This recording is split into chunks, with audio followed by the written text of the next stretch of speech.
At the time of this recording, Minecraft has been around for over 14 years. Yeah, that's probably older than a lot of you. Over the course of this game's lifespan, it's changed drastically. So today I set out to answer the difficult question of, what is the best Minecraft update ever? Before we get started, let's lay out some ground rules. We're only counting big updates for this, so as great as the smaller bug fixier type updates might be, they aren't really game breaking. We're also looking at everything in that update, so if it brings a fan favorite item, but totally undoes something the fans love, like let's say the combat system, it's getting weighed for both of those things. Lastly, we're only going to cover a few of the updates from before the official release with 1.0. There were plenty of influential updates back in the day, but compared to today's standards, they just don't hold up. With that out of the way, let's travel back to simpler times. I'm going to keep it short with some of the earlier updates, but I think it's important to mention them. It's clear to see how their simple additions really shaped the game we know and love today. This update added mobs such as zombies, skeletons, creepers, spiders, and pigs. It also added the health system. Fun fact, this update isn't playable through the launcher anymore, but it can be played if the player provides the .jar file. I have no clue what that means, but thanks Minecraft Wiki. Apparently there were a lot of updates under this name, but we'll be talking about the one that released on December 22nd of 2009. This update adds survival mode, tools, diamonds, crafting tables, chests, and more. It's hard to imagine Minecraft without diamonds, or even crafting tables for that matter. It's not the biggest update compared to today's standards, but boy did its impact last.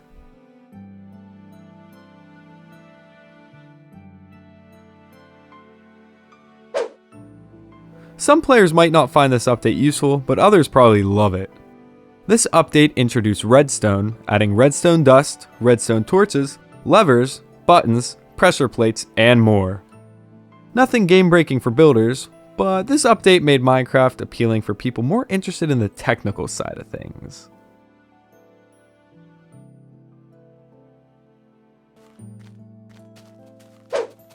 Releasing on October 30th, 2010, the Halloween update was huge, adding the Nether, overworld biomes, and pumpkins. This update would prove to be pivotal for Minecraft as we now have over 60 biomes in the game. The Nether was also the first new dimension added to the game, and to this very day is just one of 3. While the Nether's a little plain compared to today, this update was nothing short of monumental. This update also added a primitive version of fishing. Cool.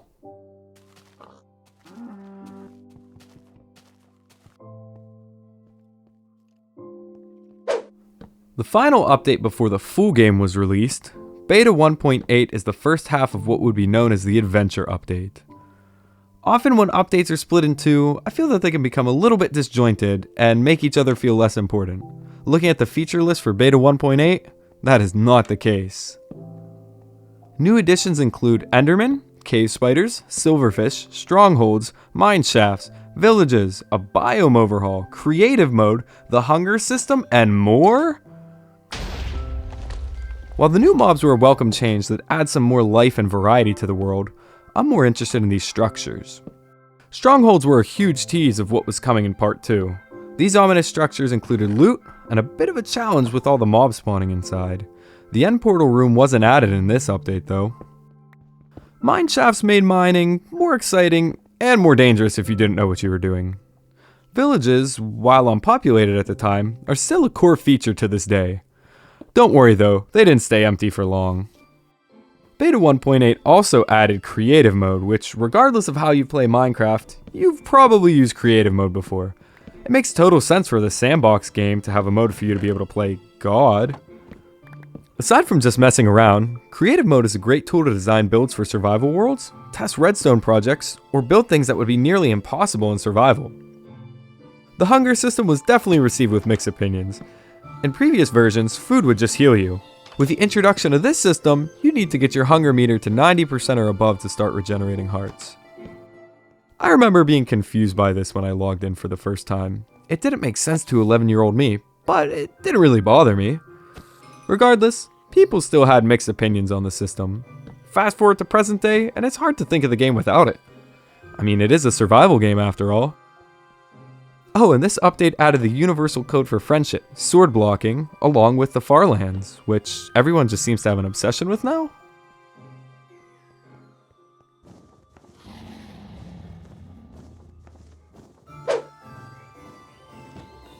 Ah, the official release of Minecraft 1.0. This update followed closely behind Beta 1.8, which was considered part 1. This part added the End, the Ender Dragon, enchanting, potions, breeding, villagers, blazes, magma cubes, snow golems, mushrooms, and a plethora of biomes. And believe it or not, that's not even all. There are more features than that. Wow. Yeah, wow. Each of the aforementioned features are still massive in the modern day game. Enchanting and potion brewing have changed, sure, but they're still a huge part of the game if you plan on surviving for long. Mobs like blazes and villagers are great additions that are either required or at least helpful to get you to the end game. And I couldn't forget about the end, a whole new dimension, a final boss, a definitive end to the game. Sure, the dragon fight might not be the toughest now, but it can still be challenging, and nothing comes close to the XP shower after you beat it. Oh man, and this update added hardcore mode, my favorite game mode that I may or may not have a playthrough of right now that you should totally check out. Bruh. It's clear that this update was supposed to be big since it was the game's official release. It really does have something for everybody though. This update was a home run, and it'll be tough for the others to top it. Let's check out the rest of the competition.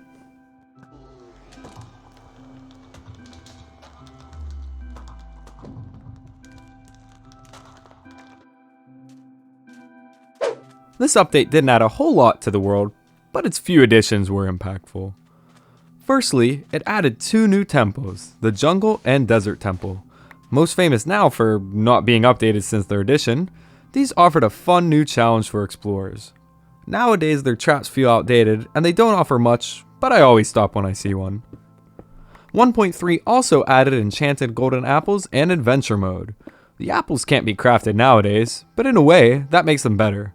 They're much harder to find. Adventure mode was great for map makers, but I feel like the vast majority of players will never use it.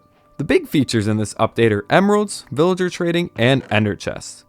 Emeralds are a new ore that can be used to trade with villagers. They spawn rarely, but are easier to get from the villagers. Now we have a way to print money. Nice. The trading system, despite being vastly different from today, gave the villagers a purpose other than having their crops stolen and their houses burned down. Now you can interact with them and trade for items you might not have gotten so easily. Lastly, we have the Ender Chest, one of my personal favorite items and one that might even be, dare I say, underrated. A surprise, to be In a game with an increasing number of items being added and an inventory that stays the same, the Ender Chest offers portable storage. You can put items in the chest, travel 10,000 blocks away, and when you open an Ender Chest, there they are.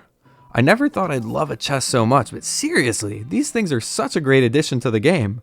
They save so much time. 1.3 added features that are still being used to this day, which is more than you can say for a lot of updates. I don't know that it's the best ever, but it definitely added features that influence the game today.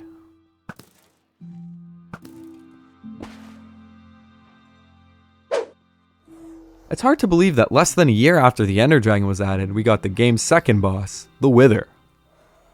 Killing the Wither gives you one of the key crafting ingredients for the new beacon block, which is still used to this day. Fighting the Wither still feels like a fun challenge for most players, unless you trap it in bedrock, and the reward is well worth it. 1.4 also added item frames, carrots, potatoes, and anvils, all super useful and fun items in their own right. The other major change was the addition of command blocks. If you're a map maker or someone that designs resource packs, odds are you've used this before. Some incredible features from a rather underrated update in my opinion.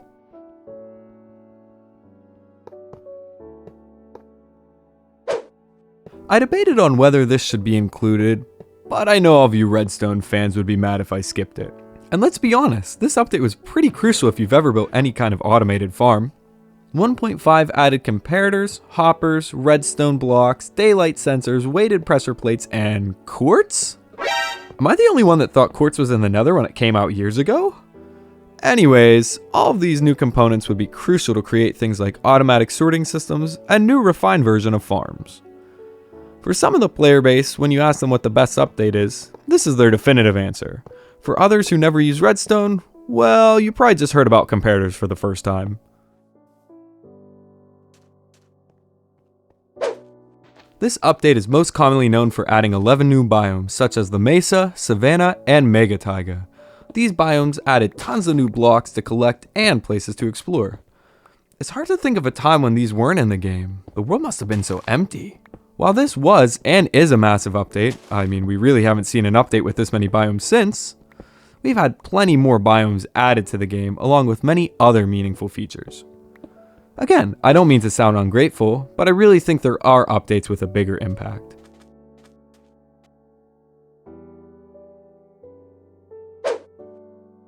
.8 added the first boss since the Wither, the Elder Guardians. 3 of these difficult mobs will generate inside of the new underwater structure called the Ocean Monument. With this update comes Guardians, a smaller and weaker variant of the Elder Guardian. The new mobs defend treasure like gold and sponges, but if you ask me, the real treasure is the new prismarine blocks and variants. They're some of my personal favorites to build with. This update also added features such as rabbits, granite, diorite, andesite, slime blocks, and enchanting with lapis. Finally, lapis has a use. The Bountiful update added lots of useful features and packages it together with a challenging new adventure in the Ocean Monument, despite the rewards feeling a little bit lackluster. Overall though, this update added a lot of great features that are still useful today, but is it the best?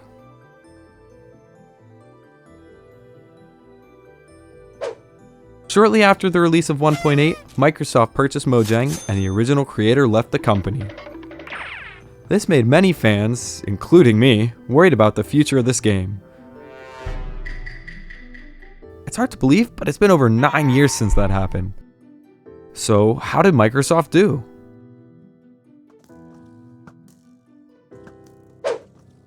Oh, 1.9. What to say that hasn't already been said? If it weren't for the controversial changes made to combat in this update, it would be amazing. It might be the best. Let's look at the positives first. It gave some much needed life to the end by adding the outer islands, and it gave some incredible late game challenges in end cities. The best part is that you actually get rewarded for tackling these dungeons. Ancient cities take note. I'm of course talking about the Elytra, a piece of game-changing armor that completely revolutionized travel in Minecraft. I was also going to talk about shulker boxes here because they really help solve inventory issues, but they weren't added until 1.11? Weird. The problem with this update lies in the combat part of the combat update. Armor strength was nerfed, sword blocking was removed, and most notably, an attack cooldown was implemented. This means that you can no longer spam attacks. They counteracted this by adding shields and changing tool damage to make axes more useful, but the community didn't care. Plenty of major servers still to this day stay in 1.8 so they can avoid these controversial changes. Many people hope that there will be farther changes to the combat to improve it, and with the recent tease of 1.21, it may be happening sooner than later. All in all though, not the best start to Microsoft's tenure.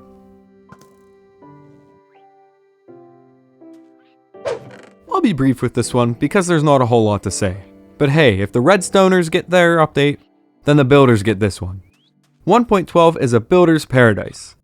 They added concrete and terracotta, which are some more colorful blocks to add to your palette. For us, less inclined builders, we got parrots, which are cool. They also changed achievements to advancements this update, which from what I can tell, had to do with the customization and map making. So that largely went unnoticed to me.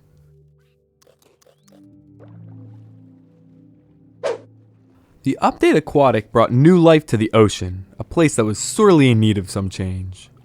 New features included turtles, drown, dolphins, coral, and a plethora of new fish.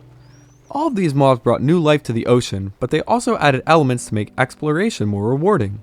Such features include shipwrecks and treasure maps, which can guide you towards rewards like the conduit, or if you fight enough drown, a trident. These are all great features and ones that all players can enjoy, regardless of how you play the game. They didn't stop there though. They also added swimming and bubble columns. I know, that sounds lame, but in reality, these might be the biggest features to come out of this update. The update Aquatic was one that I planned on glancing over, but it added a lot more than I realized. 1.13 really gets overlooked, and I'm not sure what... Oh wait, this is the update where they added phantoms? Oh yeah, no, never mind, this update sucks.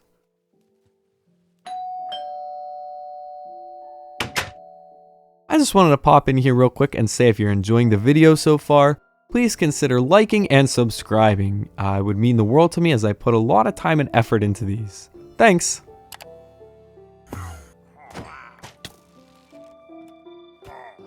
Village and Pillage was a big one, totally redoing the villager trading system and introducing raids. The change for villagers was a welcome one, and it made them feel a lot more useful, and well, easier to exploit.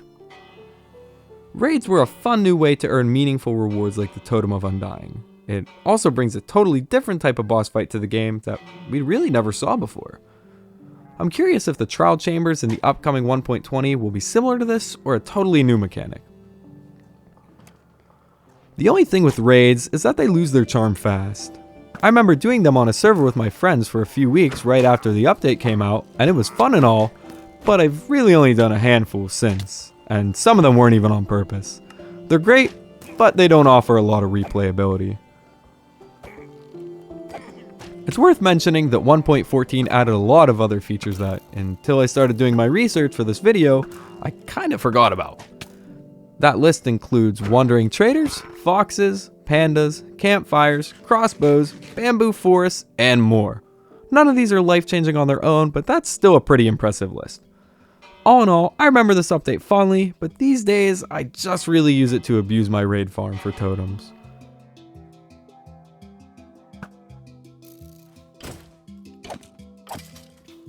Now this update had the community hyped.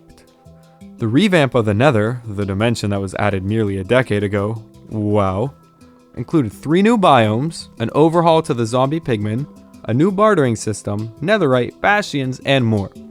They did all this and more while still leaving the things we like about the Nether intact, which, let's be honest, wasn't a whole lot. The Nether update brought new purpose to the Nether dimension. If you want the best armor, you need to get ancient debris. Want the cool new blocks? Explore the dangerous new biomes. Want certain items like obsidian quicker? Set up a piglin bartering farm. After this update, the Nether wasn't just a quick trip for blaze rods or quartz, it became so much more.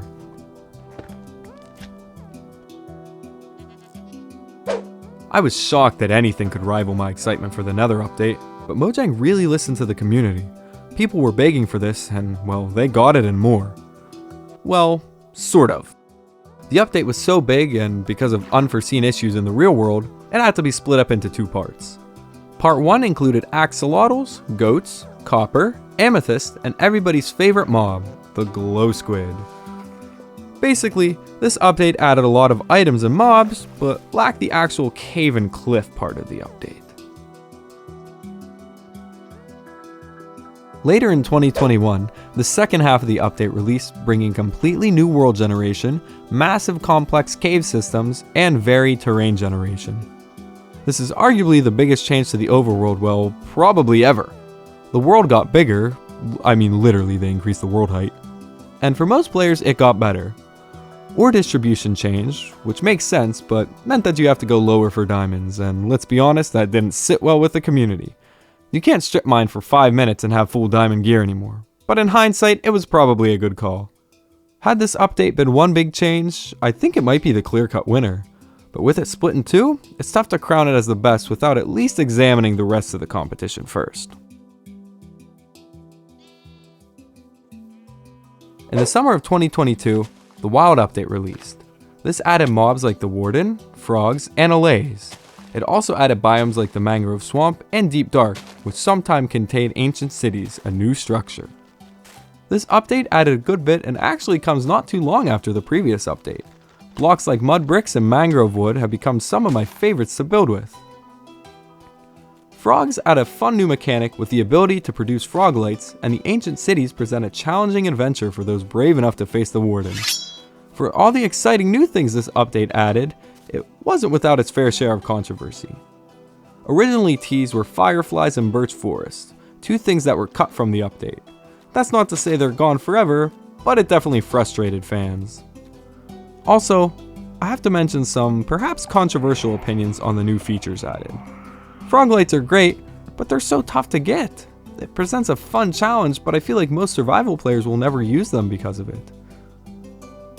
And it's not like there aren't other lighting blocks in their place. Next, the Warden and Ancient Cities just don't work for me in their current state.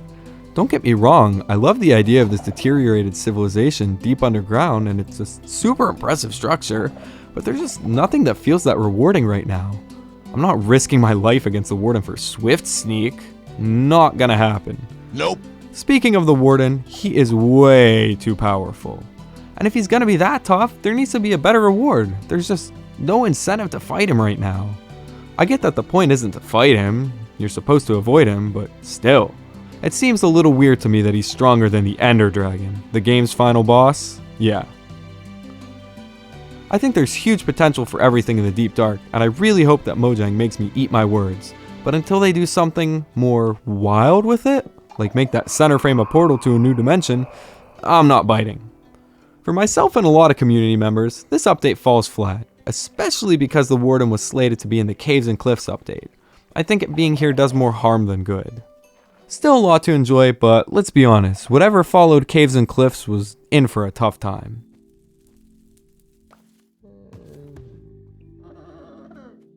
Lastly, we end off with the Trails and Tales update, the latest release. This update gave us the Cherry Grove, Archaeology, and Bamboo blocks. But that's not all, it also brought along sniffers, camels, armor trims, and other quality of life improvements. Even though it's still fresh, I feel like this update is kind of underrated. For a lot of people, myself included, Minecraft has become so grindy. If you don't beat the Ender Dragon in 10 minutes, you're doing something wrong. This update to me feels like a blast from the past, taking me back to the days where I used to just walk around and explore the world. It's tough to follow up the Warden and Ancient Cities, especially with Caves and Cliffs still being pretty fresh, but I think this update has a lot to offer. Armor trims are a fun way to make your armor more personalized and express yourself as a player. Archaeology can be a fun little side quest that ends with being rewarded with an ancient mob. Nice. Where Trails and Tales falls short for me is in the same way as the Village and Pillage update. After you've done it once, there's really no reason to do it again. Sure, it adds some fun new adventuring content to the game, but after you get those trims or sniffer eggs, there's nothing enticing you to go back. I hope Mojang will add more to this in the future, but as of now, it's fun, but lacks replayability. Also, the Netherite upgrade template? No thanks. What the hell?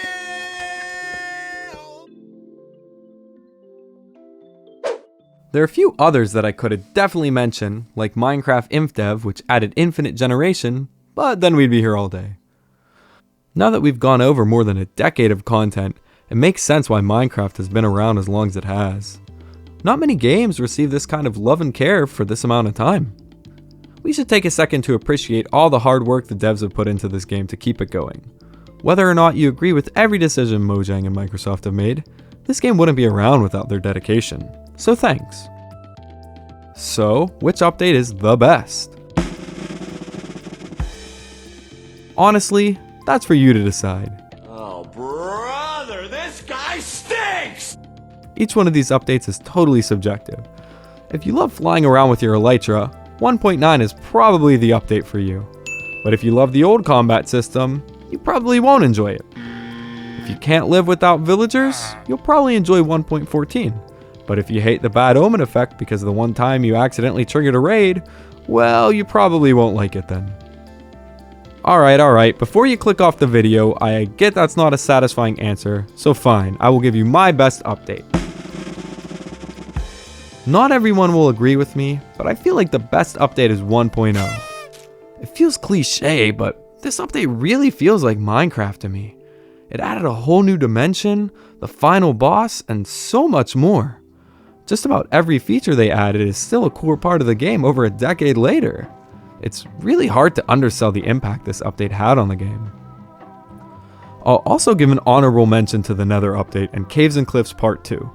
These updates came at times where the game felt like it was in a bit of a lull.